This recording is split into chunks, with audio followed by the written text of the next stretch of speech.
सबसे पहले तो नमस्ते काकू। नमस्ते नमस्ते, कैसी हो? मस्त मस्त। हाँ, मस्त मस्त। हम्म। एंड दीज डेज काकू हमारी फेवरेट है। कैसे मुंह बनाकर फिर भी अपने अंदर का प्यार वो दिखा रही है। हम लोगों को बहुत प्यार आ रहा है काकू। Thank you so much. Actually आप अभी किशोरी शहाणे से बात कर रही हैं, लेकिन गुम है किसी के प्यार में की वजह से एक भवानी काकू ने मेरे अंदर जन्म लिया है। एंड एक्चुअली तो जो भी मैं परफॉर्मेंस देती हूँ वो मैं वो बन जाती हूँ। जैसे भवानी कैसे सोचती थी, मतलब काकू कैसे सोचती होगी, ये बात मेरे मन में आती है और मैं भवानी काकू बन जाती हूँ। तो उस टाइम पे जो एक्सप्रेशन निकलते इतने नेचुरल निकलते हैं कि मन में मैं सोचती हूँ कि भाई मैं इस नाती को एक्सेप्ट तो नहीं करना चाहती, लेकिन आ रही है, मुझसे प्यार कर रही है, अभी मैं क्या करूं। ऐसे। ओके मैम, मैं आपको शुरू से आपके बारे में जानना चाहूंगी। हमने आपको बहुत सारे टीवी शोज पर देखा है। घर एक मंदिर, बहुत सारे शोज में देखा।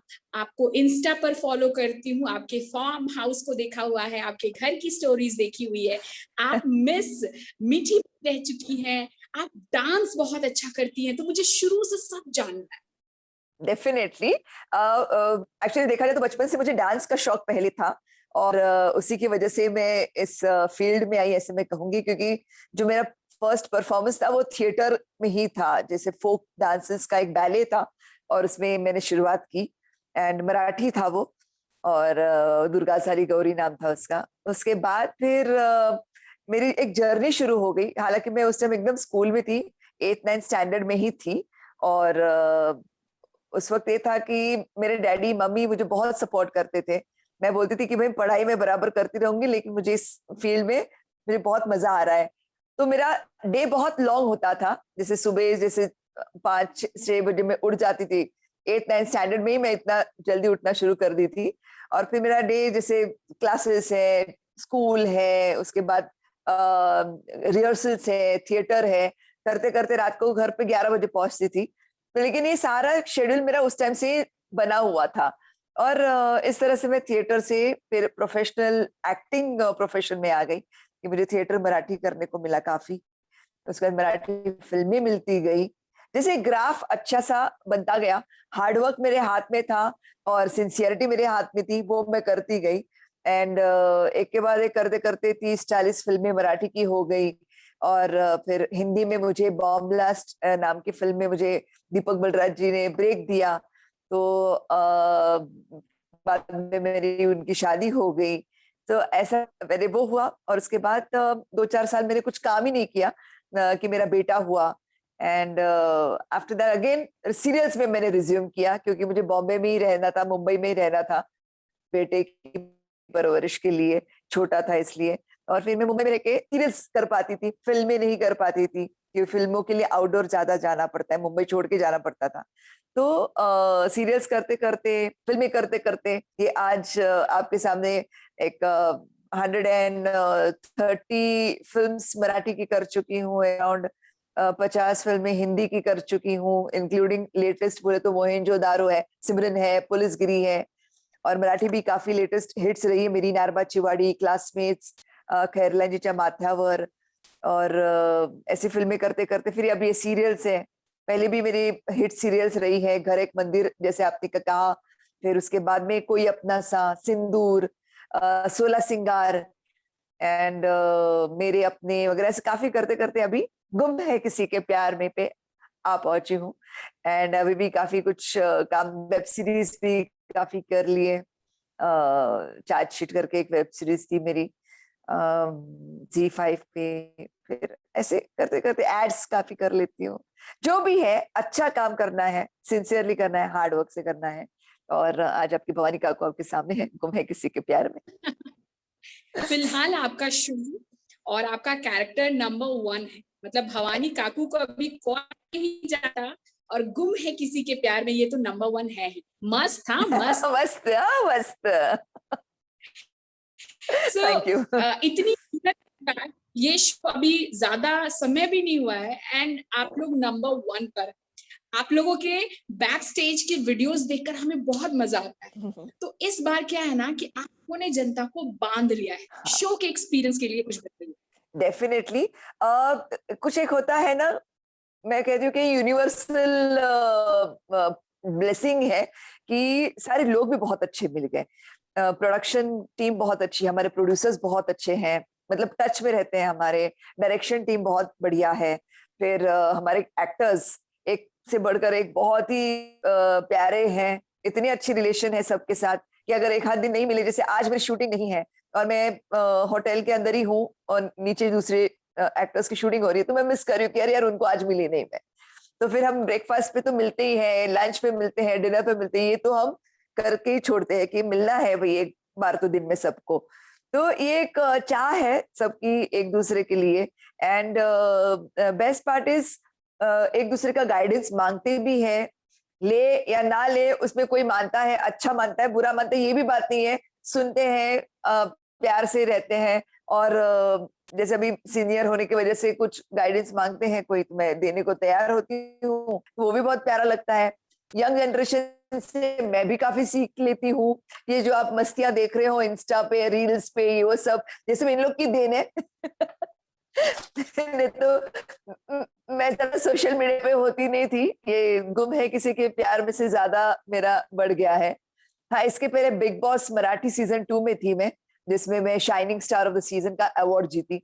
तो उस टाइम पे मेरा बेटा हैंडल करता था क्योंकि मैं तो अंदर थी 100 डेज के लिए, टॉप 5 तक मेरी पुल रही। एंड तो तभी सोशल मीडिया का मेरा बेटा हैंडल करता था, लेकिन मेरा इतना कुछ खास ये नहीं था। तो अभी तो इनकी वजह से बहुत कुछ चलता रहता है, हम लोग का मस्तियां चलती है, रील्स चलती हैं। तो ये जो एक गिव एंड टेक है, आपस में प्यार है, अंडरस्टैंडिंग है, तो मुझे लगता है ये सब कार्मिक है, दैविक है। ये मैं ये बोलूंगी इस शो को, ये ब्लेसिंग है कि एक से एक, मतलब स्पॉट बॉय से लेके लाइटमैन से लेके हेयर ड्रेसर्स, आपने इंस्टा पे देखा होगा हम लोग उनकी बर्थडेज कैसे मना रहे हैं। और सब एक दूसरे का फैमिली में बर्थडेज में, अच्छी खुशियों में, दुख में, सब एक दूसरे का साथ रहते हैं। जैसे किसी को कोरोना हो गया, तो अभी आजकल में तो नहीं हुआ, लेकिन जो शुरू शुरू में जो दौर चल रहा था, तो ऐसा नहीं था कि हमने उसको इग्नोर कर दिया, हम उसके फोन पे टच में रहते थे कि भाई अब कैसा लग रहा है, ठीक हो ना, कभी आ रहे हो, जल्दी आओ लौट के, ठीक हो जाओ जल्दी से। हालांकि वो 15 दिन का एक पीरियड होता है, लेकिन एक दिल में चाह होती है कि भाई आ जा जल्दी, ठीक हो के आ जा। तो ये बहुत प्यारा सा ऐसा माहौल बन गया है। एंड टचवुड हम लोग हमस में थू थू थू थू थू थू करते रहते हैं कि भाई किसी की नजर ना लगे। ऐश्वर्या और नील के एंगेजमेंट हम लोगों के लिए सरप्राइज था, क्या आप भी सरप्राइज थी? हाँ, मतलब हम लोग को नजर आता था कि कुछ तो फायर है दोनों के बीच, लेकिन एकदम ऐसे अनाउंस तो किया नहीं था ना हमारे सामने भी, कि हमें धीरे धीरे पता तो चल रहा था कि कुछ तो है, कुछ तो है। फिर हम लोग, जैसे आजकल का माहौल है कि हम सोचते चलो फ्रेंड से ज्यादा अच्छा फ्रेंड है, ऐसे भी होता है, एक लेवल होती है फ्रेंडशिप्स की भी। फिर बाद में जब पोस्ट ही हमने देखा आप लोग के जैसे, तो हम लोग हाँ, अच्छा, हम लोग से छुपाया, हम लोग बहुत डांटा उन लोग को, हमसे क्यों छुपाया भाई। तो बहुत बहुत प्यारे हैं दोनों। And bless them with lots of happiness, बहुत खुश रहते हैं एक दूसरे के साथ।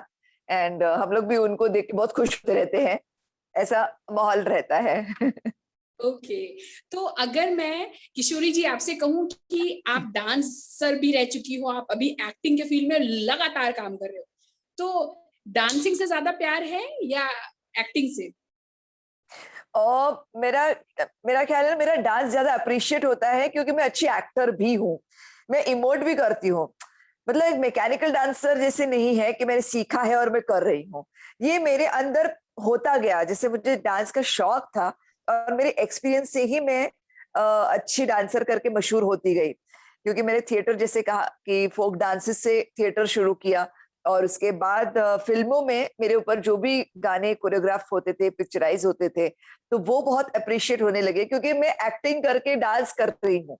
जैसे अभी रिसेंटली भी कुछ अवार्ड फंक्शंस में मैंने मराठी के परफॉर्मेंस दिए थे, तो वो भी बहुत अप्रिशिएट हुए, मतलब मेरे इंस्टा पे भी डाले थे कुछ परफॉर्मेंसेस। तो एक्चुअली दोनों बैलेंस है। मुझे I love dancing, dance is my passion, music लगता है तो मैं तो बैठ नहीं सकती, मैं तो ऐसे हिलती रहती हूँ, फिर मतलब बीट पकड़ती रहती हूँ। मतलब थोड़ा सा कुछ अभी टीवी ज्यादा देखने को तो मिलता है नहीं, लेकिन मैं घर में भी अगर गुजर रही होती हूँ इस रूम से उस रूम, कुछ सुनाई देता है तो ऐसे ऐसे करते ही गुजरती हूँ मैं वहां से। मतलब एक बीट पकड़ने की आदत है।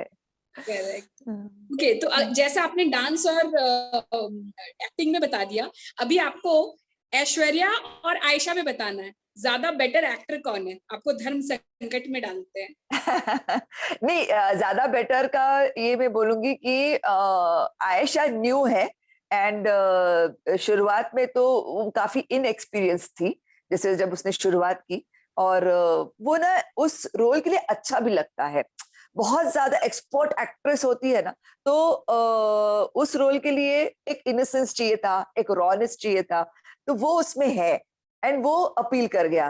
मतलब आयशा बहुत ज्यादा फेवरेट है सबकी अभी, तो इसीलिए क्योंकि वो एक कौली ऐसे रॉ, उसका एक एक्टिंग परफॉर्मेंस स्पॉन्टेनियस था, ज्यादा कैलकुलेशंस नहीं है एक्टिंग में वगैरह, तो उसके लिए वो रोल करेक्ट आया, और उसने परफॉर्म भी बहुत अच्छा किया। और जो उसकी मेमोरी है, माशाल्लाह मेमोरी है, इतनी लाइनें वो बोलती रहती है, और बहुत क्विक लर्नर है, जो भी उसको बोलो तो उसको बात समझ में आती है, वेल बिहेव्ड गर्ल है, एंड आई थिंक उसकी एक आइडेंटिटी इस शो की वजह से उसकी तैयार हो गई है। मतलब पहले वो, she was hardly anything in this field, वकील है वो, एजुकेटेड है, सारा हमारा जो लॉट है ना एक्टर्स का, सब एजुकेटेड लॉट है। मतलब हम सीनियर्स ग्रेजुएट तो मिनिमम है ही सारे जन, लेकिन जैसे नील भी वकील है, अपने विराट वकील है, सही वकील है, अपने पाखी इंजीनियर है, और सारे जन मतलब सभी पढ़े लिखे हैं, कोई ना कोई, कोई एमबीएससी कर चुका है, कोई ये कर चुका है, वो कर चुका है। तो लेकिन इस फील्ड में आयशा सही न्यू थी, तो उसका वो लुक और उसका परफॉर्मेंस बहुत प्यारा लगता है। एंड अपनी जो ऐश्वर्या है, वो एक प्रॉपर अच्छी मेच्योर्ड एक्ट्रेस है। मतलब मेच्योर्ड एक्ट्रेस मतलब उम्र से नहीं होता है, एक उसको अंडरस्टैंडिंग बहुत ज्यादा है परफॉर्मेंस की, जो उसके कैरेक्टर के लिए बहुत जरूरी है, क्योंकि उसका कैरेक्टर बहुत लेयर्ड है, मुफट नहीं है, तो उसको बहुत डेवलप करना पड़ता है अपने परफॉर्मेंस के लेयर्स को, कि कैसे मतलब एकदम डायरेक्ट नहीं वो कोई भी बात, इनडायरेक्टली उसको पेश करना है, तो उसके लिए उसका परफॉर्मेंस बहुत मेच्योर्ड और बहुत प्यारा होता है। एक्चुअली किसी एक्ट्रेस को आप कंपेयर नहीं कर सकते, आप ये नहीं बोल सकते कि स्मिता पाटिल अच्छी है, अमिताभ बच्चन अच्छा है, you know, they have their own genres. तो वैसा है, एक्टर्स को आप कभी कंपेयर नहीं कर पाते हैं, दोनों अपने अपने जगह पे बहुत करेक्ट है, एंड प्यारे भी है। अच्छा लगता है कि चलो एक team of good actor, team of all human beings, writers भी बहुत अच्छे हैं यहाँ के, अपने क्रिएटिव जो है सिद्धार्थ करते हैं, वो भी बहुत प्यारे हैं। वो मतलब इतना इन्वॉल्वमेंट है ना, और हर एक का एक ही शो को आगे लेके जाना है, आपस में किसी में वो टाइम वेस्ट नहीं करते, गॉसिपिंग में, टाइम पास में, टाइम पास तो करेंगे हम बहुत ज्यादा, एंजॉय करते हैं लेकिन फोकस एक है, शो आगे बढ़ना चाहिए। ओके, तो मुझे चूंकि काकू के राज धीरे धीरे नए खुल रहे हैं, नया क्या राज काकू का खुलने वाला है, न्यू ट्विस्ट? लो राज बताऊंगी तो राज की बात रहेगी क्या लेकिन प्रोमो तो कर दो, प्रोमो तो आता है ना हमारे लिए हाँ, तो प्रोमो तक का तो राज रहने दो चलिए ठीक है। तो किशोरी जी, मैं चाहूंगी एक बार आप अपने स्टाइल में इंट्रोडक्शन दे दे इस वीडियो का। मस्त था, मस्त है। आप मुझे सुन रहे हैं आरजे दीपा के साथ, और ये इंटरव्यू होने वाला है मस्त मस्त, पूरा सुनिएगा अपने स्टाइल में। मस्त, मस्त।